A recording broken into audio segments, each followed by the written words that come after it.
자, 안녕하세요. 여러분들의 주식 파트너 차트 보는 차코치입니다. 자, 오늘은 제가 주식에 있어서 아주 근본적인 좀 이야기를 좀 하려고 하는데요. 주식 시장에서 여러분들은 이제 가장 중요한 점이 어떤 거라고 좀 생각을 하시나요? 혹시 생각해 볼 적 있으실까요? 뭐 차트 기법, 재무제표, 뭐 시장의 전망, 뭐 여러 가지들이 있겠죠. 근데 실제로 이런 것들을 가지고 매매를 하시는 분들도 많이 계실 거고요. 그런데 잘 생각해 보면 이제 주가를 움직이는 가장 근본적인 원리는 이제 시장 참여자들의 매수세와 매도세가 싸워서 더 우위에 있는 쪽으로 주가의 방향이 흘러가게 된다는 것인데요. 즉 투자자들의 매수 심리에 의해서 이제 주가가 움직인다라고 할 수가 있는 것이죠. 예를 들어서 이제 10명의 10명의 사람이 있다고 가정을 했을 때 7명이 매수를 하고 3명이 매도를 한다면 이거는 무슨 세력이 유리한 건가요?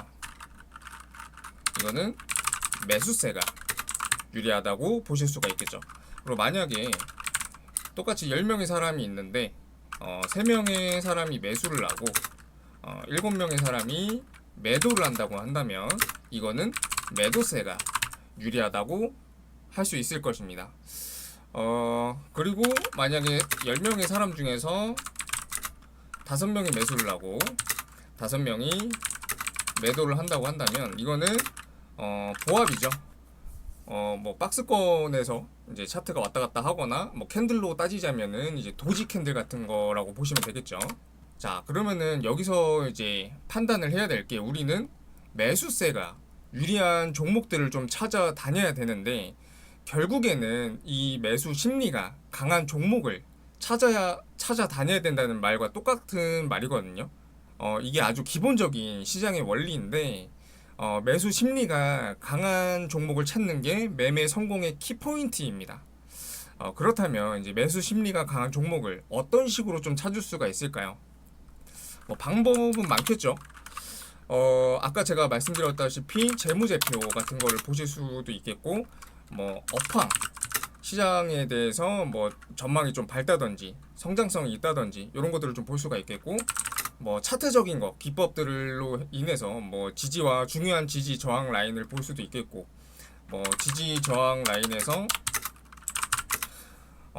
저항 라인을 돌파할 때 매수를 할 수도 있을 거고, 중요 지지 라인에서 매수를 할 수도 있을 거예요.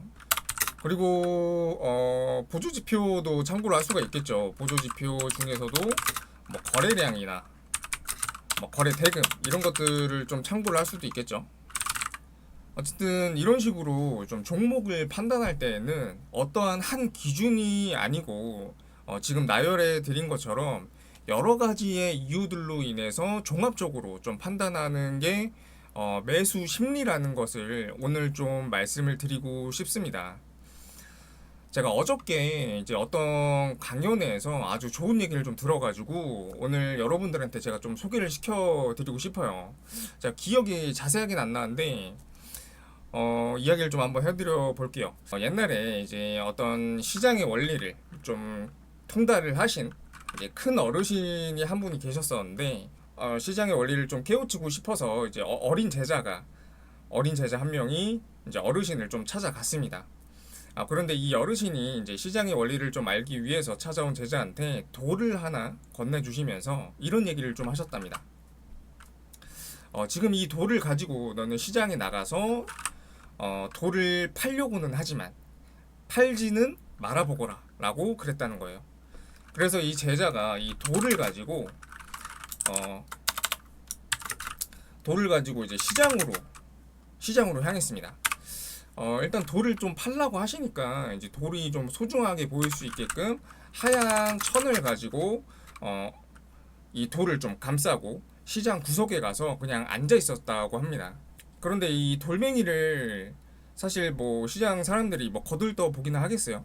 역시나 이제 아무도 쳐다보지 않고 이제 시장에 관심도 받지 못하고 며칠 동안 이 제자는 시장 구석에서 그냥 앉아만 있었다고 합니다. 그런데 이제 어느 날 이 모습을 좀 딱하게 이제 보신 이제 어느 어머니께서 왜 시장에서 관심도 받지 못하는 이런 돌멩이를 가지고 나와가지고 며칠째 시장 구석에 이러고 있느냐 물으시면서 그거 내가 5천 원을 줄 테니까 나에게 다오 라고 그랬다고 합니다. 그런데 이제 스승님께서 이 돌을 절대 팔지는 말라고 했잖아요. 그래서 이 돌을 팔지는 않고 계속해서 그 자리에 있었다고 합니다. 그리고 나서 다시 시간이 또 흘러요. 어머니가 다시 오십니다. 야, 그러지 말고 내가 10,000원을 줄게. 어디 가서 뭐라도 좀 사 먹고 집에 가서 쉬렴. 이렇게 말을 합니다. 그랬더니 이 제자가 아닙니다. 저는 이 돌을 팔지 않겠습니다. 그러면서 다시 시장에 앉아 있었다고 합니다. 그랬더니 이 소문이 시장 사람들한테 좀 퍼지기 시작을 하면서 시장 사람들이 쟤 뭐지? 약간 이렇게 된 거예요. 아니 이 돌멩이 하나가 뭐라고 돈을 준다는데 그걸 마다하지? 뭐 돌이 귀해봐야 뭐 얼마나 귀하다고 이런 생각할 수 있잖아요. 그때부터 이제 시장 사람들은 이 돌에 대해서 관심을 좀 갖기 시작하더랍니다. 그 뒤로 어떻게 되는지 아세요? 사람들의 입에서 입으로 소문이 퍼지기 시작을 하고 괴소문이 좀 떠들기 시작을 하면서 사실 그냥 저게 그냥 돌이 아니고 금이나 다이아몬드가 박힌 이제 보물이더라라는 소문이 좀 돌기 시작을 하는 거예요. 그러면서 이제 시장 사람들이 자꾸 가격을 올려 부르기 시작을 하면서 자기한테 이 돌을 팔라고 달려들더랍니다. 그래도 이 제자는 이 돌을 팔지 않았어요. 가격이 3만 원, 5만 원, 10만 원, 20만 원, 30만 원, 50만 원 계속해서 이렇게 올라가는데도 제자는 끝까지 팔지 않았답니다. 그랬더니 이 돌이 너무 궁금해 버린 나머지 시장 사람들이 좋다. 내가 이거를 100만 원을 줄 테니까 이 돌을 나에게 다오. 라고 말을 했습니다. 그랬더니 이 제자가 어떻게 했을까요? 아닙니다. 저는 그냥 이 돌의 시세가 궁금해서 나온 것 뿐이지 이 돌은 팔려고 나온 게 아닙니다. 하고 스승님한테 다시 돌아갔다고 합니다. 그리고 나서 이제 이 스승님한테 앞에 있었던 이야기들을 쫙 얘기를 해드렸다고 합니다. 그랬더니 이 스승님께서 뭐라고 했는 줄 아세요? 어떠냐? 이 시장 참여자들이 가격을 매길 때 얼마나 어리석은 판단을 내리는지 보았느냐? 그랬다는 거예요. 저는 이 이야기를 듣고 굉장히 신선했습니다. 이거 내가 생각하는 주식하고 똑같은데 라는 생각을 했어요. 이 얘기의 교훈이 뭘까요? 시장 참여자들의 매수 심리가 가격을 만든다는 거예요. 주식 시장에서도 마찬가지입니다. 중요한 건 재무제표나 시장 전망, 차트 뭐 이런 것들이 아니에요. 이런 것들도 뭐 하나의 요인이 될 수는 있지만 정말 중요한 거는 시장 참여자들이 이 종목에 대해서 어떻게 생각하는지 이 매수 심리 상태라는 겁니다. 얼마 전에 이 매수 심리에 대해서 좀 예를 들 수 있는 아주 좋은 사례가 하나 있었는데요. 그게 바로 HLB 종목이었습니다. 자, 미리 좀 차트를 좀 띄워놨는데요. 차트를 보시면 지금 보니까 3만원 가격대에서 거의 한 12만 9천 원까지 가격이 좀 올라졌던 걸 보실 수가 있죠. 이 HLB는 간암 신약인 리보세라닙의 이제 미국 FDA 승인을 준비 중이라는 이제 소식과 함께 이 투자자들의 뜨거운 관심을 받기 시작을 하면서 주가가 고공행진을 해줬던 그런 종목이었습니다. 그런데 이제 이 위에서 좀 문제가 발생을 하기 시작을 해요. 사실 어떻게 보면 이 차트만 보면 20일 이평선이 다시 한번 이렇게 위로 상향을 해주면서 리턴을 해주면서 다시 전고점을 찍어줄 수도 있는 그런 차트로 보여지기도 해요. 그런데 FDA 측에서 서류 보완 요청 서신을 좀 발급을 하게 됩니다.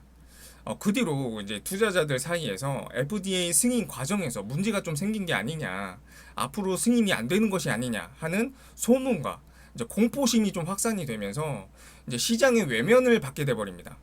자, 앞으로 좀 이제 차트를 당겨가 보면 보이시나요? 지금 여기서 점 하한가를 2번 맞았어요.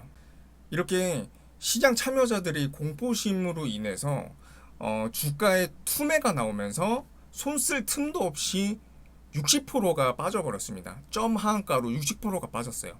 이제 FDA의 승인으로 인한 이제 주가 상승이 있었는데 이 상승 모멘텀의 재료가 좀 사라질 수 있다는 이 공포심으로 인해서 시장에서 아주 싸늘하게 외면을 받게 돼 버립니다.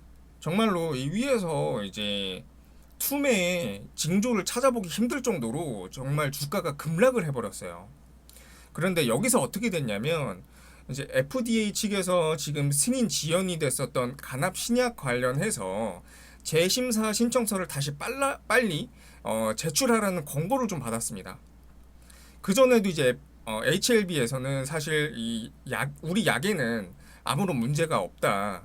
이미 중국에서는 치료제로서 이제 신약이 검증이 되어가지고 사용 중에 있고 이제 서류상의 문제일 뿐 우리 약에는 아무 문제가 없다. 회장님인가 나와서 아주 자신감 있게 입장 발표를 좀 했었단 말이에요. 그런데도 이제 별 관심이 없다가 보시면은 차트가 여기 개파락을 2번 해줬던 이 라인대를 다시 회복해줬습니다. 정말로 FDA 측에서 이제 다시 승인을 받으라고 하니까 이 회장님이 얘기했던 게 진짜일 수 있겠다. 다시 승인에 대한 가능성이 높아졌다고 이제 투자자들이 생각을 하니까 이게 지금 주가가 2개월도 안 돼서 다시 이 60% 하락을 했던 거를 다시 회복을 시켜줬어요.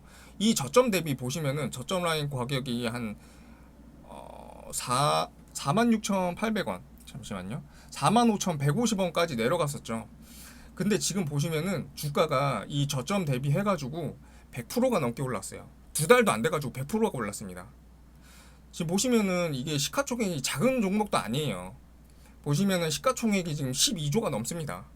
이런 종목이 지금 2개월도 안 돼서 주가가 100%가 올랐어요. 물론 뭐 이때는 12조가 안 됐었겠죠. 한 6조 정도 됐었겠죠. 어쨌든 이 조 단위의 이 종목이 이런 무빙을 보여줬단 말입니다. 재무제표가 안 좋아도 이 시장 참여자들의 기대감만 있으면 오를 수가 있어요. 차트가 안 좋아도 오를 수 있습니다. 지금 이거 차트 점화가 2번 맞았는데 차트 좋아 보이세요? 그런데도 매수 심리를 불어일으킬 수 있는 내용이 들어오니까 주가가 이렇게 다시 상승을 하잖아요. 이걸 깨달으셔야 됩니다. 제가 이 원리를 깨닫지 못하고 이제 차트 이제 기법을 찾는 데에만 제가 허송세월 보낸 시간이 있어가지고 이렇게 여러분들한테 제가 알려드리는 거예요. 무조건적인 기법은 없고 전문가라고 하더라도 주가가 어디까지 하락할 거고 어디까지 상승할지는 정말 아무도 모르는 겁니다. 그러니까 전문가라고 하더라도 절대적으로 믿으시면 안 되는 거예요. 저도 믿지 마세요. 저도 100%다 맞추지 못합니다. 이 시장은 이제 시장 참여자들에 의해서 움직이는 거지 전문가가 만드는 게 아닙니다. 다만 이제 약간의 높은 확률로 어느 정도의 예측은 할 수 있기 때문에 뭐 재무제표나 뭐 시황이나 차트 이런 것들을 좀 참고를 할 뿐이지 이걸로 100%다 맞출 수 있는 게 아니에요. 그래서 주식은 심리 게임이라고 하는 거고 그래서 손절이 또 중요한 겁니다. 제가 이제 유튜브에서 이제 매일 시장에 대해서 제가 정리를 해드리고 있고 어느 테마가 좋았고 앞으로 무슨 일정이 있을 거라고 제가 말씀을 드리고 있잖아요. 이런 게 다 여러분들이 현재 제가 알려드리는 시장 상황을 보시고 어떤 테마나 종목들의 투자자들의 매수 심리를 자극을 시킬 수 있을까 이런 것들을 좀 직접적으로 좀 판단을 하시고 매매를 하시라고 이런 정보들을 제가 취합해서 알려드리는 거예요. 앞으로도 이런 관점에서 제 영상을 좀 보시고 매매에 접근을 하신다면 조금 더 많은 도움이 되실 수 있을 겁니다. 어쨌든 이렇게 오늘 시장에서 가장 기본적인 원리에 대해서 좀 알려드렸는데요. 오늘 알려드린 내용을 좀 항상 염두에 두시고 매매를 하셨으면 좋겠습니다. 저는 다음에도 이제 도움이 되는 정보들로 영상을 좀 만들어 드릴 테니까요. 도움이 되신다면 구독과 좋아요 버튼 눌러주시면 감사하겠습니다. 오늘 영상은 여기서 마치도록 하겠습니다. 감사합니다.